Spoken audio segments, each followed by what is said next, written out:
Il s'agit d'un lacustre, donc c'est un voilier qui a été dessiné en 1938 par Henri Copponnel, le plus grand architecte naval suisse, qui a été construit au chantier naval Euster à Rolle et qui s'appelle Fleur Bleue, il porte le numéro 7. C'est un bateau qui a été d'abord, je dirais, très bien entretenu par son propriétaire. Il n'a eu qu'un propriétaire et il a gagné beaucoup de régates puisqu'il a au compteur 640 victoires, ce qui est peut-être le bateau qui non seulement a gagné le plus de courses sur le lac, mais peut-être au monde.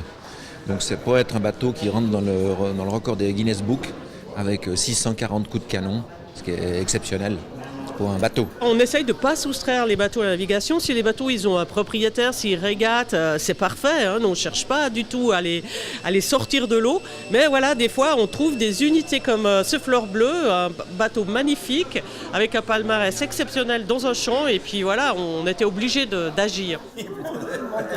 Il a fallu d'abord faire un constat en fait, des dégâts dû autant à l'ancienneté et à l'entreposage du bateau. Et puis effectivement, très vite, on est arrivé que c'est une restauration importante, lourde, qui demandait environ 2000 heures de travail pour refaire Fleur Bleue de son état d'origine. C'est pour moi important de montrer à mes apprentis les gestes de l'époque. Quand on ajuste un bordé en acajou, quand on plie une courbe en acacia, quand on rive, parce que vous avez vu, c'est pas vissé, c'est tout riveté avec du cuivre. Donc en fait, j'appelle ça répéter les mouvements d'antan. Pour l'aviation, c'est Dassault qui disait un bel avion, c'est un avion qui vole bien. Pour les bateaux, c'est un peu la même chose. On devient vite un peu staccanoviste ou voilà, on devient, c'est un peu de la psychiatrie vétérinaire, mais effectivement, on est bien que les bateaux sur lesquels on navigue soient performants, mais qu'ils soient aussi effectivement beaux, que ce soit un bateau moderne d'ailleurs ou que ce soit un bateau ancien. Les gens sont assez méticuleux et pointueux pour leurs bateaux. Les histoires, c'est forcément des moments, c'est des objets, mais c'est aussi des hommes. Et puis on a l'immense chance aujourd'hui d'avoir M. Schmitt qui naviguait sur le bateau, compétiteur à l'époque, c'est quelque chose d'incroyable. Et puis nous, dans notre équipe de gens qui travaillent, on va dire que le 80 ou le 70% du travail est fait par notre équipe de collaborateurs qui sont tout le temps ici.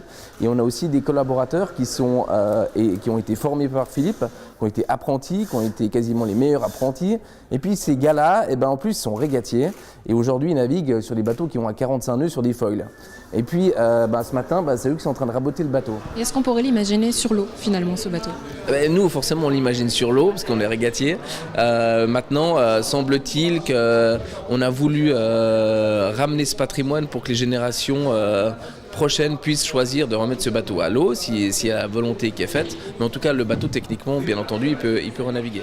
Et par rapport au futur du musée, justement, l'extension du musée, où est-ce que ça en est ?